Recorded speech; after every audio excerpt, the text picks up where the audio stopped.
GK and CK Bosamiya college Jetpur, અને ત્યારબાદ તૈયાર રહેશે શ્રીમાંકર પુષ્ટિ Dharmendrabhai HNHB Kotak science college Rajkot. Hello. હિમાલયમ સમારંભ્યમ યાવત ઇન્દુ સરોવરમ તમ દેવ નિર્મિતમ દેશમ હિન્દુસ્તાનમ પ્રચક્ષતે. હિન્દુસ્તાન એટલે હિમાલયથી શરૂ થતા ઇન્દુ સરોવર સુધી ભગવાન રચિતા ભૂમિ. સંઘર્ષનું જો કોઈ ઉત્તમ ઉદાહરણ હોય ને, રાખમાંથી પણ ઊભું થનાર, અડીખમ ઊભું રહેનાર, એ છે ભારત. હજારો વર્ષોથી અડીખમ રહેનાર આ સંસ્કૃતિ, આ રાષ્ટ્ર જેની દુનિયામાં કોઈની તાકાત નથી કે ડગમગાવી શકે છે, એ ભારત, એ આર્યવત. કોઈ કવિએ ખૂબ સરસ કહ્યું છે कि कुछ बात है कि हस्ती मिटती नहीं हमारी, कुछ बात है कि हस्ती मिटती नहीं हमारी, वरना दुश्मन रहा है दौरे जहां हमारा. यूनानो मिस्रो रोम सब मिट गए इस जहां से, यूनानो मिस्रो रोम सब मिट गए इस जहां से, मगर अभी भी बाकी है नामो निशा हमारा.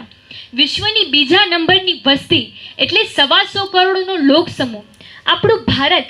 આઝાદી પહેલાં જ્યારે અંગ્રેજો ભારતને ગુલામીમાંથી 1947માં મુક્ત કરી ગયા, ત્યારે ભારત સામે કેટલી મુસીબતો આવીને ઊભી રહી ગઈ હતી. એ પછી ભારત પાકિસ્તાનના ભાગલા હોય, કાશ્મીરનો મુદ્દો હોય, સિંધુના પાણીનો મુદ્દો હોય, નક્સલવાદનો મુદ્દો હોય, કે પછી બંધારણ ઘડવાનો મુદ્દો હોય, 562 રાજ્યોનું વિલીનીકરણ, એમનું ગઠન કરવાનો મુદ્દો હોય. શું તમને લાગે છે મિત્રો આ બધા મુદ્દાઓનું નિરાકરણ કરવું એ કોઈ સહેલી વાત છે? નહીં ને. પરંતુ ભારત માતાના બધા સંતાનોએ પોતાની માતૃભૂમિને આગળ લાવવા માટે પોતાનું સર્વસ્વ લગાડી દીધું. કારણ કે કહેવાય છે ને કે સંઘર્ષ जितना कठिन होता है जीत उतनी ही शानदार होती है. 125 કરોડનો લોક સમૂહ જે પહેલાં બોજરૂપ ગણાતો, હવે દુનિયાની તાકાત તરીકે વિકસી આવ્યો છે. ઝડપથી વિકસતું અર્થતંત્ર હોય કે ટેકનોલોજીની વાત હોય, ભારત આજે કોઈ પણ ક્ષેત્રે પાછળ નથી રહ્યું.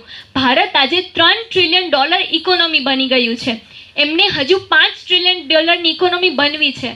પરંતુ અત્યારની ભલેને અર્થતંત્રની સ્થિતિ કથળી ગઈ છે મિત્રો, કોઈ માતાને બાળકને જન્મ આપતા 9 મહિનાનો સમય લાગે છે, તો કોઈ પણ દેશને સફળ થવામાં વાર તો લાગશે ને. હજુ અંતરિક્ષમાં આપણા ઈસરોનું નામ બહુ ગૌરવથી લઈ શકાય છે. એમણે એકી સાથે 104 સેટેલાઇટ એક જ રોકેટમાં છોડ્યા.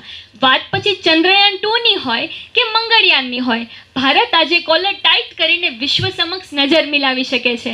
આપણા જ ભારતના રિફાત શરૂક નામના 18 વર્ષના યુવાને વર્લ્ડના સૌથી લાઇટેસ્ટ સેટેલાઇટ કલમ 7ની શોધ કરી, જેની ઈસરો અને નાસાએ લોન્ચિંગ કરી છે.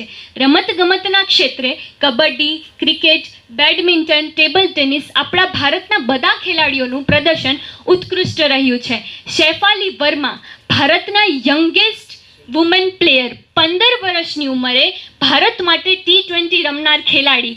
હિમા દાસ એકી સાથે 5 ગોલ્ડ મેડલ લઈ આવનાર વ્યક્તિ. આ પ્રસંગે મને એક પંક્તિ યાદ આવે છે જે હું તમારી સમક્ષ રજૂ કરવા માંગુ છું.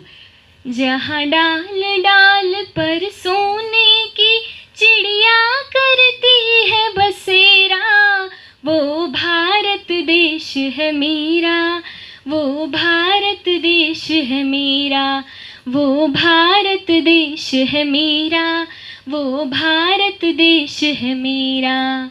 હા, આ એ જ રામકૃષ્ણની જન્મભૂમિ છે, જ્યાં હજુ પણ હૃદયમાં ધાર્મિકતા જીવંત છે. હા, હજુ પણ અહીંયા સંયુક્ત કુટુંબની પ્રણાલી જીવંત છે. હા, હજુ પણ અહીંયા નદી પર્વતોને દેવ તરીકે પૂજાય છે.